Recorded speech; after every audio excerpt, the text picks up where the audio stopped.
আসসালামু আলাইকুম সম্মানিত সুধী, দেখাচ্ছি যে কিছুদিন আগে আমি যে মিষ্টি কুমড়া জমিটা দেখিয়েছিলাম যে একেবারে হালকা পাতলা ছিল, মনে হচ্ছিল এই এক এক মাইল দূরে দূরে এক একটা গাছ। তো আজকে দেখেন সেই জমিনের চিত্র, এমনই চিত্র যে আপনারা দেখতে শুধু খালি মনেই চাইবে। তো সেই মিষ্টি কুমড়া একেবারে জমিন ভরে গিয়েছে। আর যার যার জমিন সে আমার চাচাতো ভাই, ছোট ভাই হাফিজুল ইসলাম। সেই হাফিজুল ইসলামের সাথে দেখা, হাফিজুল ইসলামকেও আজকে পেয়ে গেলাম। তো হাফিজুল, ভালো আছো? আলহামদুলিল্লাহ। তো তোমার যে কষ্টের ফসল, সেটা তো দেখতে পাচ্ছি যে আল্লাহর রহমতে যে খুব সুন্দর ফলন হচ্ছে। তো মিষ্টি কুমড়া হতে আর কতদিন দেরি? মিষ্টি কুমড়া বিষয় হচ্ছে এটা কিছু জমিতে কিছু মানে বাটিয়া লাগাইছিলাম আর কি। আচ্ছা আচ্ছা মিষ্টি কুমড়া এইমাত্র মানে হগলে ফুল কলি ধরছে আর কি। আচ্ছা, তবে আর মনে হয় যেন 40-42 দিন লাগবে আর কি। 40-42 দিন লাগবে ফুল কলি ধরছে। আচ্ছা, এখন ওই যে খুব বেশি আগে দেখছিলাম লাগানোর সময় তুমি অনেক পাতলা পাতলা, আমি ভাবছিলাম অনেক দূরে দূরে, এখন তো খুব বেশি ঘন মনে হচ্ছে। বেশি গনে তো আসলে তো এই লাউ খেতে মানে খাটনি জনাকে বেশি অংশ সার, এরপরে পানি দেওয়াতে মানে খেতে একবারে। কি ধরনের সার দিছ? এই মানে ইয়া সার আর কি, এই টিএসপি সার বেশি অংশ দিছি। টিএসপি সার। আর ওই যে আমরা ভিডিও করতেছি, ওই যে শিয়াল ধরতেছে, ওই যে দেখেন বন্ধুরা, শিয়াল, এই যে শিয়াল, এই যে দেখা যায় শিয়াল ধরতেছে। যাই হোক, এখন এই যে তোমার মিষ্টি কুমড়া খেতে শিয়াল ঢুকে, শিয়ালে তো আর কোনো ক্ষতি করবো না নাকি? শিয়ালে তো কিছু ক্ষতি করে। ক্ষতি করে? চারাগুলা কিছুটা ভেঙে মানে সে টাকার ব্যবস্থা করে আর কি। ও আচ্ছা আচ্ছা, ক্ষতি করে। এই শিয়াল তাড়ানোর কোনো ব্যবস্থা নাই? সে তাড়ানোর তো কোনো ব্যবস্থা দেখি নাই, জঙ্গলে একমাত্র গেলে। আমরা তো আর সর্বদাই জমিনে থাকি না, সে কোন জায়গায় থাকে না থাকে যে ভিতরেই থাকে আর কি। আমি সকালবেলা আইসাও দেখি দুইটা শিয়াল এনে ঢুকতেছে, এই নেই ঢুকছে। হ্যাঁ, এই জমিনেতে থাকে আর কি। তাহলে যখন মিষ্টি কুমড়া হইব, তাহলে শিয়ালের ক্ষতি করবো না? শিয়ালের না, মিষ্টি কুমড়া ক্ষতি করবে না। মিষ্টি কুমড়া ক্ষতি করে না। হয়তো এখন কিছু করতে হবে, কিছু চারাগুলা ভেঙে তার থাকার ব্যবস্থা করবো আর কি। তাহলে তো এটা তো মোটামুটি শিয়ালের অত্যাচার চলছে। আছে, কিছুটা আছে।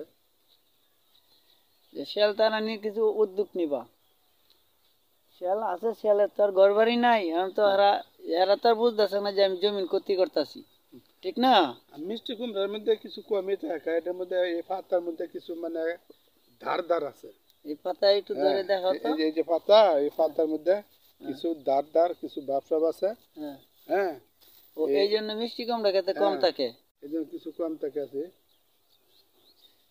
আচ্ছা, আর এই যে কিছু কিছু পাতা অন্য কালার দেখা যায়, এটা কারণ কি? এটা হলো একটা মানে একটা ভাইরাস জাতীয় একটা পাতা আর কি। তো এটি কেটে ফালাই দেওয়া যায় না? না না, এটা সমস্যা নেই, তা এতে তো মানে লাউ টিকে। লাভ হয়? আচ্ছা, আমরা মানে বুঝি আর কি যে এটা একটা ভাইরাস জাতীয়। এখন এটি তো এই অবস্থায় থাকবে। এই অবস্থায় থাকবে। এখন এই যে একটু একটু ফাঁক করো তো, একটু ঘন দেখা যায় ভিতরে। হ্যাঁ, যে ফুলকলি। এখানে কিছু ডাইল ডুল কেটে দিবা না নাকি? না না, ডাল কেটে দেবো না, এই যে এই মাত্র এই সিজনে এতটুকু ছিল। এই যে ও আচ্ছা আচ্ছা, এই যে মিষ্টি, বন্ধুরা আপনারা দেখতে পাচ্ছেন, এই যে মিষ্টি কুমড়া ধরছে, এই যে ফুল ধরছে। তো ফুলগুলো তো ওই যে কিছু কিছু পাতা আছে না পচা, এগুলা ফালাই দিবা, তাহলে একটু পাতলা হবে। ভিডিওটা করার কারণ হলো, যারা এই কৃষি জমিন করে, যারা এই মিষ্টি কুমড়া ক্ষেত করে, তারা একটু বুঝবো যে কি ধরনের সার লাগে, আর পানি পানি কতবার দেওয়া লাগে। পানি এটা 4টা বার দেওয়ান লাগে আর কি। 4বার দেওয়া লাগে। আচ্ছা, এখন তার পানি লাগবে না? না, আর একটা লাগবে আর কিছুদিন পরে। কিছুদিন পরে মিষ্টি কুমড়া হওয়ার পরে? আচ্ছা, এখন দিলে কিন্তু ফুলগুলো নষ্ট হইব। নষ্ট হইতো না, তবে কিছুদিন আগে দেওয়া আছে। কিছুদিন আগে দেওয়া আছে। আচ্ছা বন্ধুরা, আপনারা ভালো থাকবেন সবাই, যারা আমাদের এই ভিডিওটি দেখছেন আমাদের টামনিনয়াপাড়া গ্রাম থেকে। এই টামনিনয়াপাড়া গ্রামের পিছনেই যে বিলটি রয়েছে, সেখান থেকে দেখেন আপনার এখানে সবুজের সমারোহ বর্তমানে। ওই যে অনেক দূর পর্যন্ত মিষ্টি কুমড়া ক্ষেত। আর এখানে রোয়া জমিন তো আছেই, সেগুলো আর কিছুদিন পরে এই তৌরা হবে, রোয়া জমিন মাত্র লাগাইছে। আর এদিকে কাঁচামরিচ।